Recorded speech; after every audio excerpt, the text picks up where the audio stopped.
you're here to stay. No, I don't think you're here to stay. No, no, no. I just wanna be with you. I just wanna be with you. Yeah. I just wanna be with you. Yeah. Assalamualaikum warahmatullahi wabarakatuh. Perkenalkan, nama saya Oni Fadilah dari Fakultas Keguruan dan Ilmu Pendidikan Matematika di Universitas Syakuala. Kali ini saya akan membahas tentang trigonometri. Trigonometri berasal dari bahasa Yunani, yaitu trigon yang artinya 3 sudut dan metron artinya mengukur.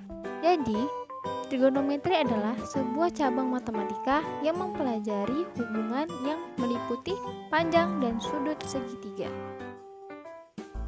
Abu al-Rayhan Muhammad bin Ahmad al-Khawarizmi al-Biruni atau dikenal sebagai Al-Biruni lahir di kota Khawarizmi, Pakistan pada tahun 362 Hijriah atau 973 Masehi. Peletakan dasar-dasar trigonometri merupakan prestasi besar Al-Biruni di bidang matematika. Di dalamnya terdapat istilah-istilah trigonometri, yaitu sinus, kosinus, dan tangen. Al-Biruni dikenal sebagai matematikawan pertama di dunia yang membangun dasar-dasar trigonometri.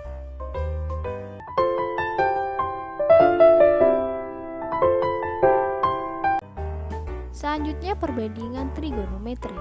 Segitiga siku-siku terdiri dari dua sisi yang saling tegak lurus dan satu sisi miring. Di sini ada rumus sinus sama dengan depan per miring. Kebalikan dari sinus adalah kosekan. Kemudian ada kosinus sama dengan samping per miring. Kebalikan dari kosinus adalah sekan. Kemudian ada tangen sama dengan depan per samping, dan kebalikan dari tangen adalah kotangen.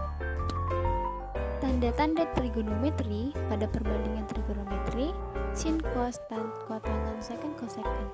Kuadran 1 itu yang bernilai positif semuanya. Kuadran 2 yang bernilai positif hanya sin dan kosekan. Kuadran ketiga yang bernilai positif hanyalah tan dan kotan. Kuadran keempat yang bernilai positif adalah cos dan sekan. Selanjutnya ada sudut-sudut khusus atau sudut-sudut istimewa pada trigonometri. Yang pertama tuh di sin, cos, tan, kotan, sekan, dan kosekan. Dari 0 derajat sampai 90 derajat itu merupakan sudut-sudut khusus atau sudut-sudut istimewa. Selanjutnya ada hubungan teorema Pythagoras, sudut rangkap, dan hubungan ekuivalen. Rumus ini mempermudahkan kita untuk menjawab soal-soal pada trigonometri. Berikut ini adalah rumus identitas trigonometri untuk memudahkan kita menjawab soal pada trigonometri. Selanjutnya adalah kuadran. Kuadran adalah 4 bidang yang sama besar yang dibatasi oleh sistem koordinat kartesius. Sudut 0 derajat adalah acuan perputaran yang arahnya berlawanan putaran jarum jam. 4 bidang yang terbentuk dibagi menjadi 4 kuadran. Kuadran 1, kuadran 2, kuadran 3, kuadran 4. Selanjutnya ada rumus sudut-sudut berelasi.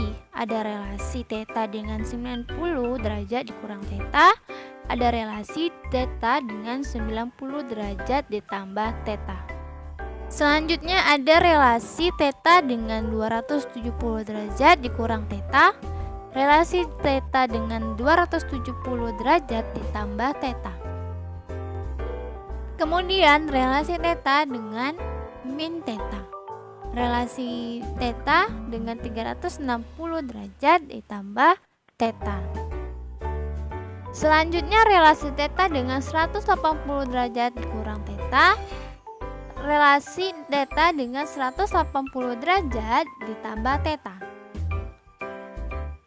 Selanjutnya relasi θ dengan 360 derajat dikurang θ.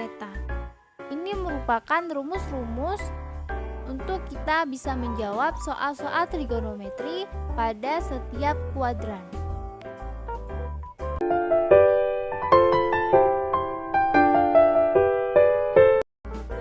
Selanjutnya ada contoh soal. Berapa nilai sin 120 derajat? Jadi 120 derajat itu penjumlahan dari 90 ditambah 30. Jadi sin 120 derajat dapat dihitung dengan sin 120 derajat sama dengan sin 90 derajat ditambah 30 derajat. Di sini kita hanya mengambil 30 derajat saja karena itu untuk nilai tetanya. Kemudian kita lihat tabel di samping. Cos 30 derajat itu adalah 1/2 akar 3. Jadi nilainya positif karena soalnya adalah sin 120 derajat. 120 derajat itu terletak di kuadran 2, maka hasilnya positif. Maka cos 30 derajat sama dengan 1/2 akar 3.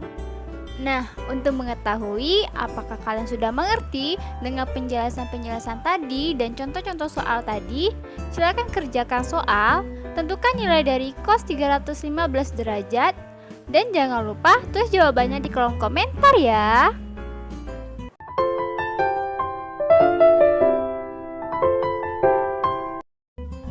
Rudy ingin membeli sebuah lemari yang tingginya seukuran dengan dinding kamarnya. Kemudian Rudy mengukur tinggi dinding kamarnya dengan sudut 45 derajat dan jarak 120 cm. Kemudian kita mencari nilai dari X.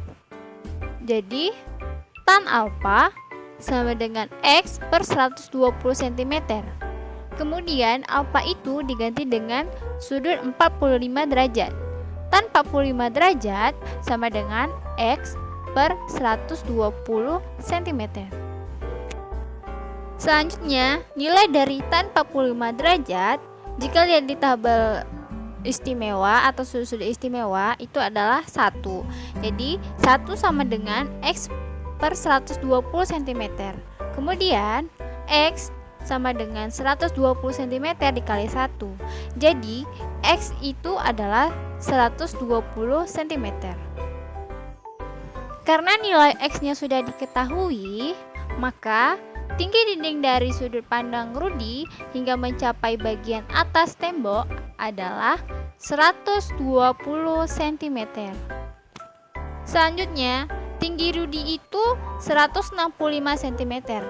Jadi, jika ingin mengetahui tinggi maksimum dari lemari tersebut, kita menggunakan cara tinggi Rudy ditambah X sama dengan 165 cm ditambah 120 cm, hasilnya adalah 285 cm. Jadi, tinggi maksimum dari lemari Rudy adalah 285 cm. Untuk mengetahui apakah kalian sudah paham atau belum dengan trigonometri dalam kehidupan sehari-hari, silakan kerjakan soal berikut ini dan jangan lupa tulis jawabannya di kolom komentar ya. Cukup sekian video pembelajaran dari saya, lebih dan kurang saya mohon maaf. Terima kasih sudah menonton video pembelajaran ini. Semoga video pembelajaran ini dapat bermanfaat untuk teman-teman sekalian.